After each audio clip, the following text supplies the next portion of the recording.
Bonjour, moi c'est Mathieu.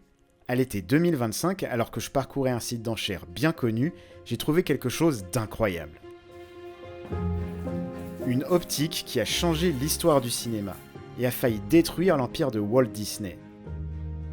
Une optique perdue pendant 70 ans.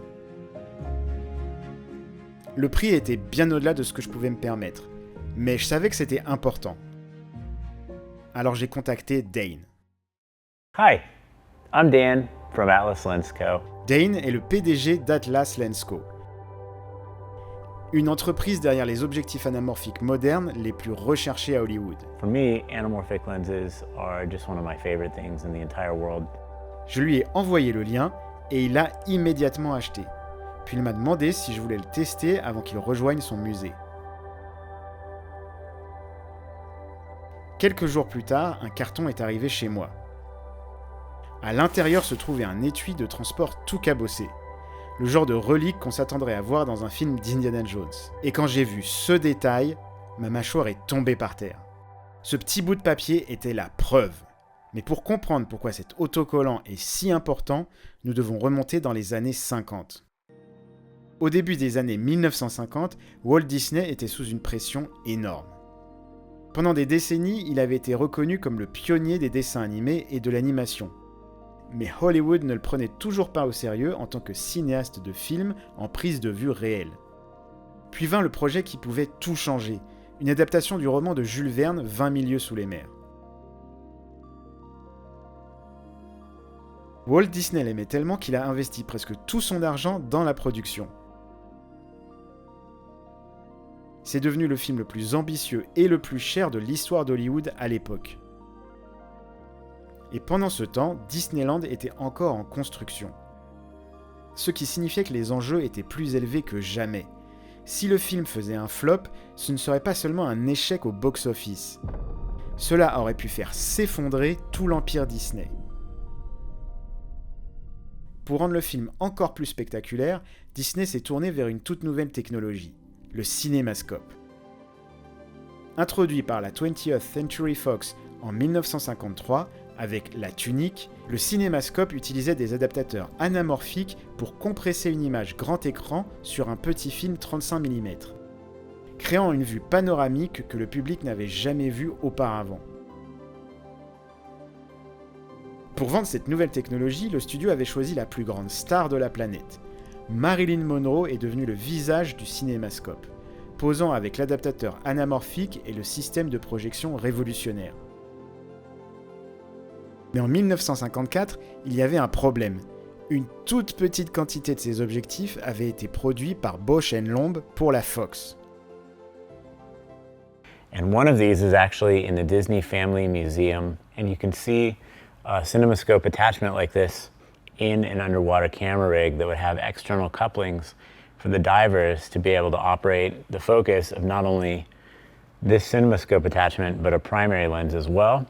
And these were actually pretty challenging to use for early camera people because you would not only have to focus the primary lens like this Bausch & Lomb Baltar, but you'd have to focus this cinemascope attachment and you'd have to focus them in opposite directions.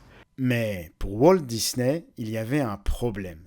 All of these Bausch & Lomb cinemascope lenses were being regulated by 20th Century Fox, as well as the trade name CinemaScope. So if you wanted to show your widescreen movie filmed with anamorphic technology and you wanted it to be associated with the marketing push for CinemaScope, you would have to pay 20th Century Fox a license fee. Même avec le budget gigantesque de Disney, il n'a pas pu obtenir plus d'un seul adapteur cinémascope pour l'ensemble de la production. As we were using CinemaScope, we were the second picture to be made in CinemaScope. And so we had nothing to fall back on to see how somebody else did certain things. And beside that, we only had one lens to shoot the whole picture with. Because they just hadn't manufactured enough lenses by that time. It's very early on in CinemaScope. But it just took forever to get each setup. We only made 2 or 3 setups a day. Le tournage était lent et délicat. Chaque plan devait être mis au point 2 fois. Une fois sur l'adaptateur et une fois sur l'objectif de prise de vue. Ces optiques encombrantes nécessitaient une extrême prudence.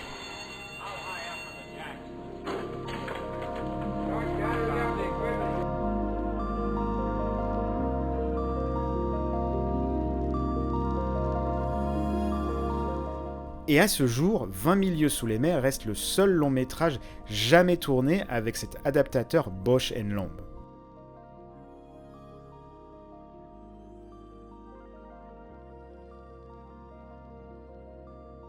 Quelques mois seulement après la sortie du film, Bausch & Lomb a lancé une nouvelle optique anamorphique qui ne nécessitait plus de double mise au point.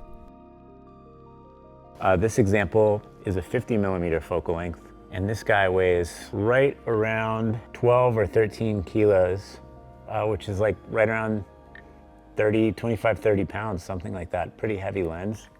But it integrates a follow focus right here on the side, which makes it easy to use.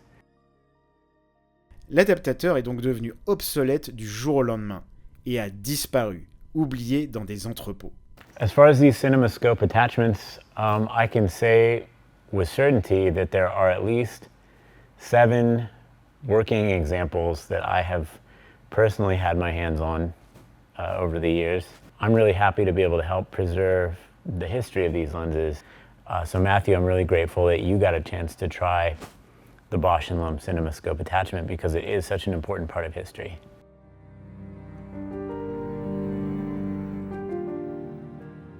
L'étui semblait avoir déjà fait de nombreux allers-retours entre la France et les États-Unis.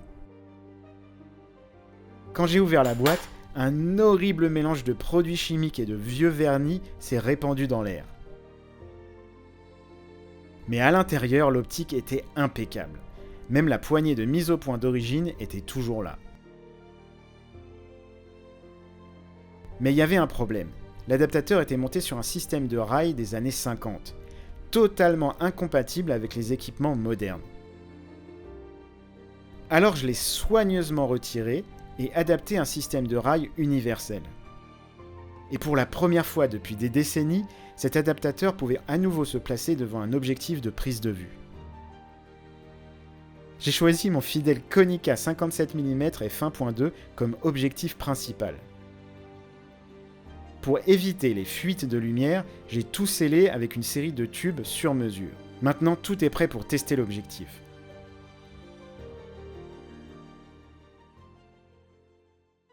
Il y a une séquence dans le film qui montre des flares incroyables.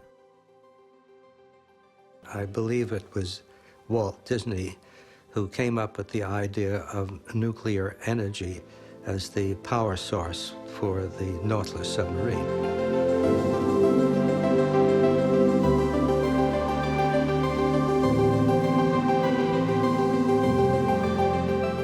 Alors j'ai essayé de recréer le même effet. L'adaptateur produit des flares magnifiques et organiques. Le genre de ligne imparfaite et vivante que de nombreux objectifs anamorphiques modernes ont encore du mal à égaler. 20 000 lieues sous les mers a été tourné avec des objectifs relativement lents, souvent à des distances qui rendaient toute séparation du sujet impossible.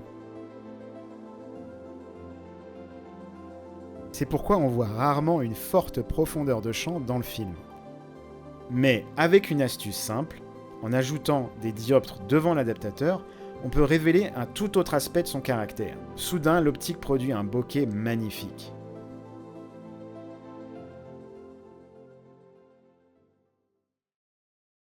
Et maintenant, tout ce dont j'ai besoin, c'est d'un bon sujet. Pas seulement pour tester l'objectif, mais aussi pour rendre hommage au film qui l'a rendu légendaire. Alors j'ai contacté l'Aquarium de Paris, et à ma grande surprise, ils m'ont donné la permission de filmer à l'intérieur. Après 71 ans, l'optique qui avait capturé les aventures du capitaine Nemo était sur le point de replonger sous la mer une fois de plus.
Je n'arrive toujours pas à croire que j'ai eu la chance de tenir et même de filmer avec cette incroyable pièce d'histoire du cinéma.